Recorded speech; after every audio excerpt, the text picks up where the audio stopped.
Après un départ aux petites heures du matin, c'est plus de 12 heures de route sans arrêt qui nous attendent pour traverser le Québec, le Nouveau-Brunswick et la Nouvelle-Écosse pour se rendre jusqu'à North Sydney où on va prendre le bateau pour se rendre jusqu'à Terre-Neuve.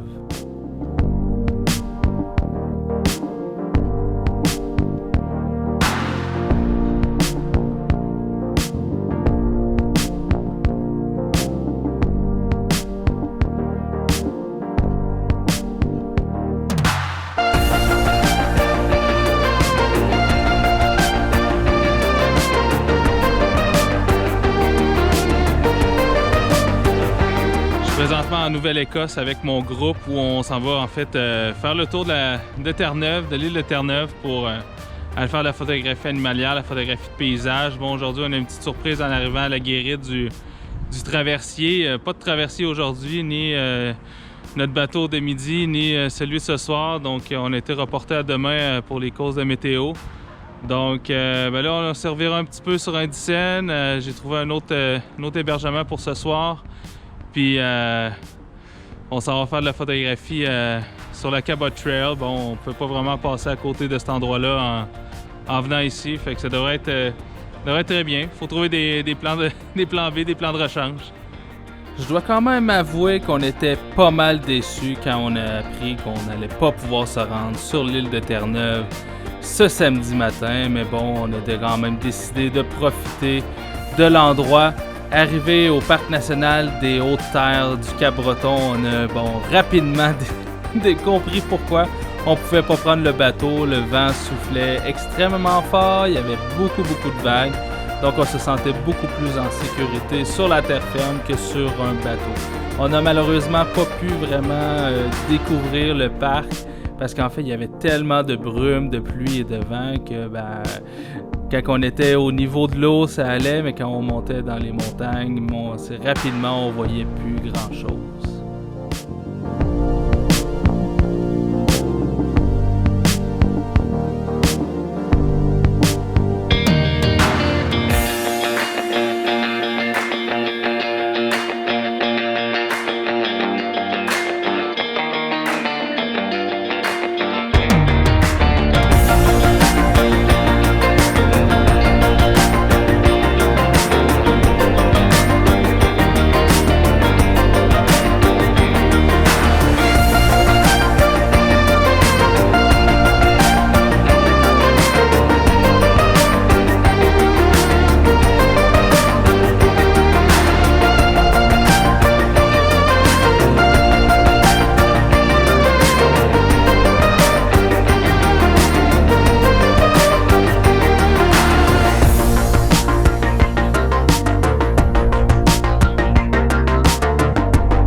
Je suis quand même content de pouvoir visiter le Parc national des Hautes-Terres du Cap-Breton parce qu'en fait, c'est un endroit que ça faisait longtemps que je voulais visiter et ça m'a permis de faire un peu de repérage pour mieux revenir plus tard.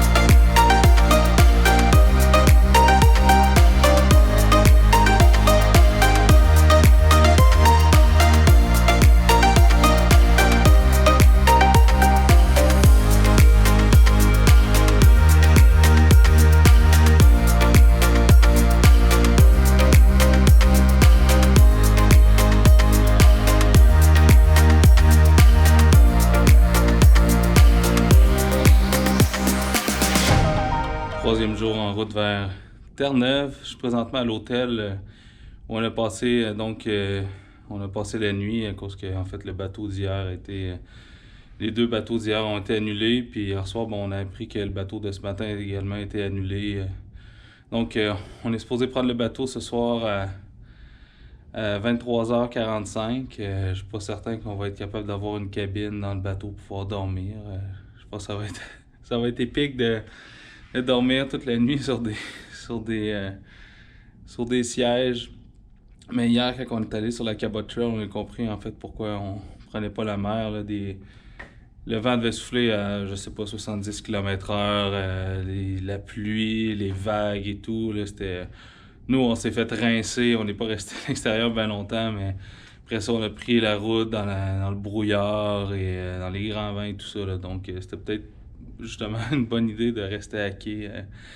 Hier, fait que c'est ça. Fait qu'aujourd'hui, on va repasser la journée dans le secteur de Sydney. On va aller sur la côte sud de la Nouvelle-Écosse, puis un peu sur la côte est là, de l'île du Cap-Breton pour photographier un peu les bords de mer, essayer d'aller faire des pauses longues justement avec l'eau qui se fracasse sur les roches. Je pense que ça devrait être ça devrait être bien. Bon, on trouve des plans B, là. J'avais pas vraiment fait de repérage, je connaissais pas beaucoup le coin ici autour. Mais bon, on trouve des coins à photographier. Le moral est bon quand même, mais je veux dire, on n'a pas beaucoup de contrôle là-dessus sur la nature. Mais bon, on prend ce qui passe.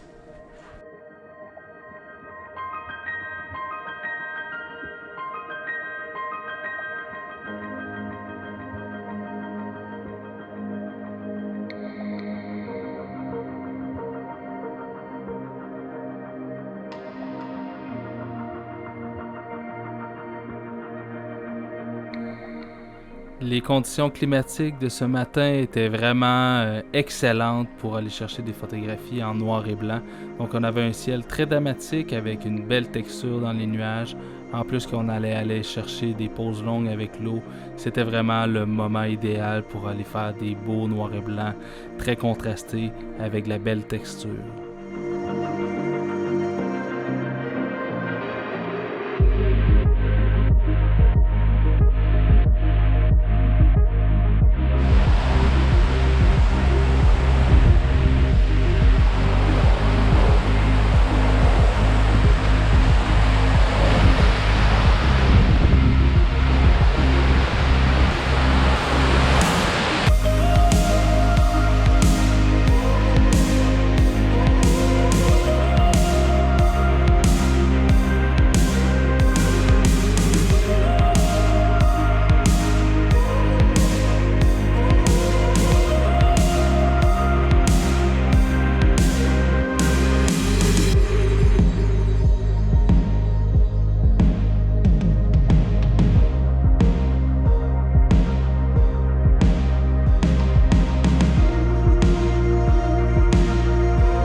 L'utilisation de filtres de densité neutre est nécessaire dans ce type de situation car la lumière ambiante est beaucoup trop intense, beaucoup trop lumineuse, beaucoup trop présente pour aller chercher des temps d'exposition qui sont très grands. Donc d'avoir un filtre de 6 stops, donc 6 crans de lumière, donc 64 fois moins de lumière qui rentre sur le capteur, ou un 10 stops, 1024 fois moins de lumière qui va rentrer sur le capteur, c'est des fils qui sont vraiment nécessaires dans ce type de situation-là pour aller chercher des temps d'exposition qui sont intéressants.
La scène au phare était vraiment magnifique, mais malheureusement, on doit immédiatement reprendre la route pour aller faire la file, aller chercher le bateau qui finalement va décoller à 23h45 le dimanche soir.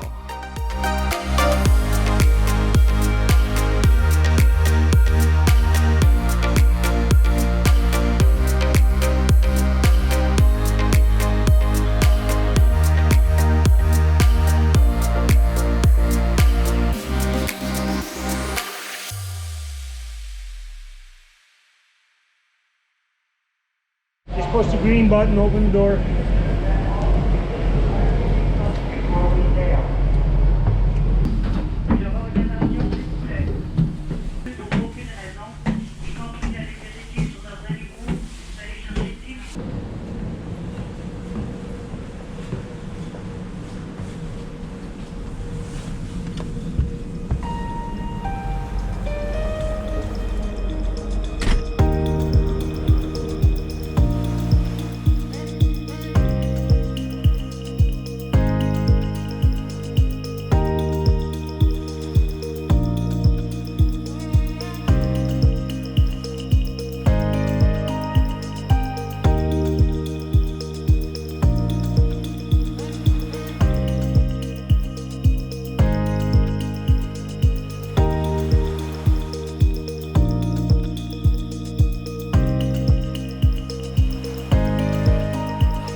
Fini par pouvoir prendre le bateau.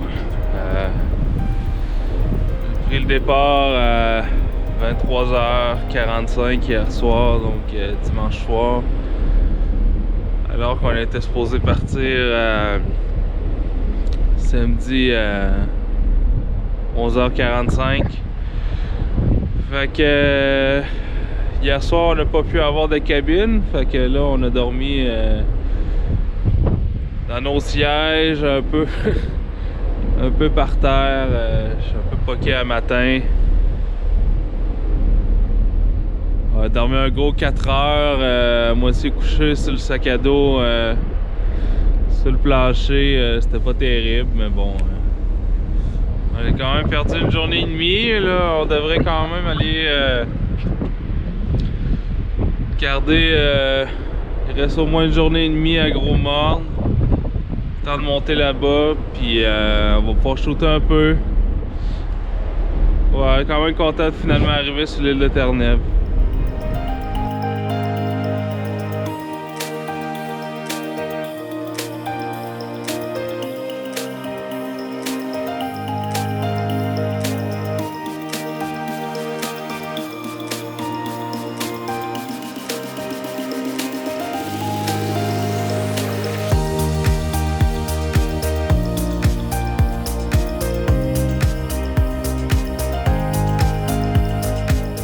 On est finalement rendu sur l'île de Terre-Neuve en direction du Parc national de Gros-Morne. Pour voir la suite, il va falloir attendre à la prochaine capsule vidéo. J'espère que vous avez aimé celle-ci. Merci beaucoup de l'avoir écouté. Laissez-moi un j'aime, un commentaire. C'est toujours apprécié. Si vous voulez partager avec vos amis, c'est encore plus apprécié. On se dit à la suite de cette aventure dans la prochaine capsule. Ciao!